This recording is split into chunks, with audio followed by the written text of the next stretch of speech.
épisode de Boruto Naruto Next Generation puisque l'on est lundi. Donc je suis désolée, mes vidéos sortent un petit peu plus tard en ce moment et ça ne changera pas en fait. Tout simplement parce que maintenant vous avez une qualité HD et que du coup ça met énormément de temps à se transférer de mon PC jusqu'à YouTube. Voilà, ça met près de 4-5 heures, donc forcément le temps que je fasse que je tourne, que je fasse le montage et que je vous le publie, et bien ça met énormément de temps. C'est pour ça qu'en général vous l'avez maintenant en fin de soirée. Donc voilà, je suis vraiment désolée, mais je ne peux pas faire autrement. Par contre, bon, les vidéos de One Piece ça ne change pas puisque je les tourne le même jour et que du coup ça a le temps de se publier en temps et en heure sur ma chaîne. Mais voilà, donc pour Boruto je ne pourrais pas faire autrement, mais vous l'avez quand même toujours le lundi. Donc ça je suis quand même contente de pouvoir vous l'offrir quand même le lundi. Voilà, on va arrêter le blabla. À chaque fois je fais trop de blabla en début de vidéo et je m'y perds un petit peu. Donc voilà, maintenant on va passer à l'épisode. L'épisode c'est le numéro 143 qui s'intitule L'agresseur de Kokuri. Donc on reprend l'épisode là où on l'avait arrêté, c'est-à-dire avec Boruto et Mitsuki qui comprenaient enfin que l'agresseur de Kokuri ne pouvait être que l'un des habitants de leur cellule. Donc Kokuri d'ailleurs là a rejoint leur cellule, ça y est, au début de l'épisode il est déjà dans leur cellule et donc ils disent ça à haute voix en gros, et ils veulent essayer donc de fouiller le lit de chacun des membres de cette fameuse cellule pour pouvoir donner le coupable aux autorités avant qu'ils ne viennent fouiller leur propre cellule, parce qu'il est bien dit que si ils trouvaient le coupable et qu'il ne s'était pas dénoncé ou que ses camarades de cellule ne l'avaient pas dénoncé, eh bien la peine de tous les membres de cette même cellule, leur peine serait doublée et également ils seraient mis à l'isolement tous ensemble. Donc en gros c'était vraiment pas le but, et le but c'était vraiment de démasquer la personne qui aurait attaqué, agressé Kokuri. Et d'ailleurs dans l'épisode dernier que je pensais moi-même que celui qui aurait fait le coup ce serait soit Arai, donc Arai c'est celui qui a les cheveux rouges, ou soit le chauve que je n'ai toujours pas retenu son nom, je m'excuse, mais que ce n'était pour moi en rien Kedama. Et donc dans cet épisode on a appris c'est qui justement qui a fait le méfait. Donc je vous reviendrai quand justement on sera arrivé justement au fait que c'est le personnage en question qui a fait le méfait. Je reviendrai sur ce que j'ai dit à l'épisode dernier. Pendant l'épisode on va suivre une querelle un peu entre Arai et le chauve. Donc les deux vont se quereller, en gros ils ne sont pas d'accord tous les deux, ils semblent cacher des choses, chacun l'un semble cacher des choses aux autres. Ils ont tous les deux donc des témoins qui pourraient confirmer justement qu'ils ne sont pas à l'origine de ces affronts. Donc il s'ensuit qu'ils vont fouiller certains les lits, etc., etc. Donc ils arrivent tous les deux à se justifier malgré les différents éléments qui pourraient les accuser l'un et l'autre. Bien sûr, il y a Kedama, donc celui qui ne parle pas justement, et qui reste stone comme les autres épisodes qu'on a eu avec lui, qui ne se mêle pas à la bagarre et qui semble vraiment extérieur à tout ce qui se passe. On a un petit passage avec Sarada qui doit se rendre sur ordre bien sûr, voir Tsukio. Donc Tsukio c'est le deuxième de la bande des Mujina qui est donc à l'isolement, lui c'est le seul qui est à l'isolement. Et donc elle doit se rendre là-bas pour essayer d'obtenir des informations. Mais la seule chose qu'elle arrive à obtenir, c'est de sa part justement qu'il lui demande pourquoi est-ce qu'elle se fait passer pour une journaliste. Donc en gros il est au courant que Sarada n'est pas une journaliste, mais qu'elle serait un ninja. Je suppose qu'il sait qu'elle est un ninja, puisque déjà on a la certitude qu'il sait que Sarada n'est pas une journaliste et qu'elle se fait passer pour. Donc voilà, comment il a eu cette information, on n'en sait rien. On sait juste donc que Sarada a d'ailleurs été très surprise d'apprendre qu'il savait qu'elle était pas journaliste. Donc voilà, un gros mystère encore s'entoure sur ce personnage justement qui est à l'isolement et qui est le second des Mujina qui semble donc vouloir tuer Kokuri par la même occasion. Kokuri donc qui, je le rappelle, a volé à quelque chose qui appartient aux Mujina, et je suppose que c'est cet objet là qui est question de vouloir le tuer, parce que ça doit être un objet très important pour le gang des Mujina, etc., etc. On n'en sait pas plus, on ne sait pas de quel objet il s'agit. etc., etc.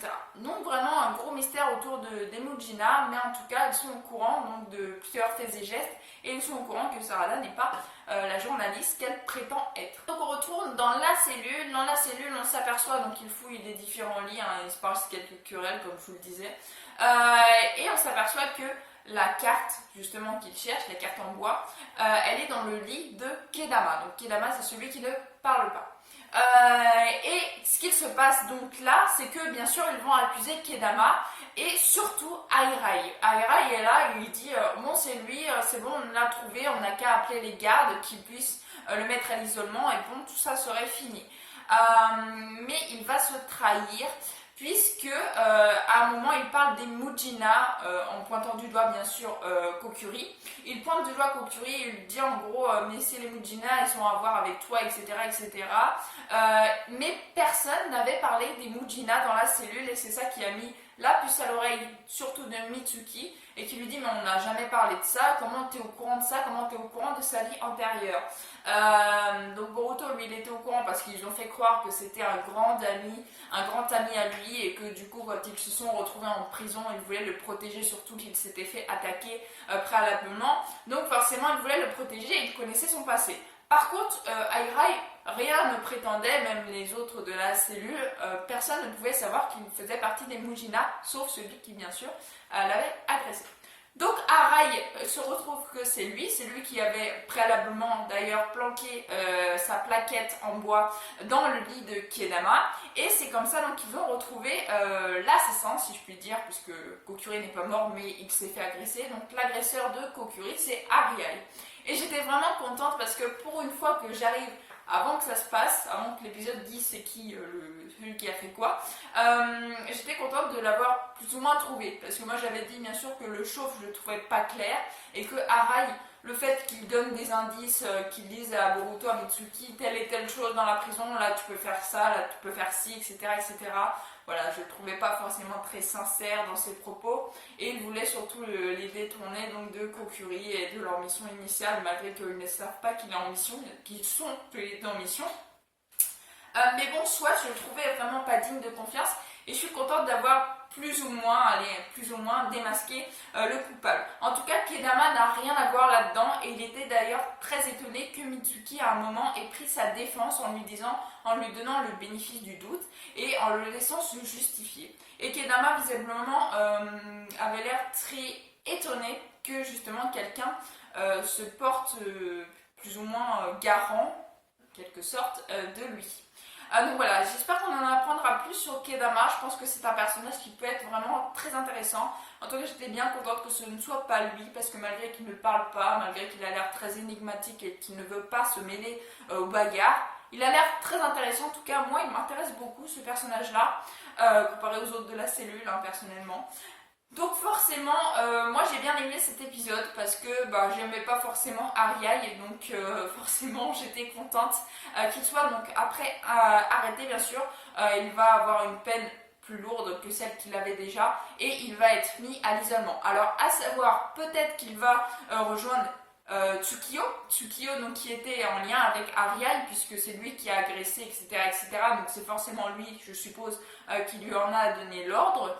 À part ça je sais pas, donc je sais pas s'il va être mis à l'isolement dans une cellule bien distincte ou s'il va être mis à l'isolement dans la même cellule que Tsukio. On verra ça je suppose au prochain épisode. Et oui j'ai oublié de vous dire un truc, avant la fin de l'épisode on a Boruto et Mitsuki qui se mettent justement à penser et qu'il ferait bien aussi de se méfier de Kokuri. Pourquoi? Parce que justement, il ne leur a pas dit ce qu'il a volé au Mujina et que si ça se trouve cet objet qui est sur le point d'être convoitisé par énormément de personnages semble très important et que justement il se demande si Kokuri ne leur cacherait pas énormément de choses et s'ils ne seraient pas dangereux pour eux-mêmes.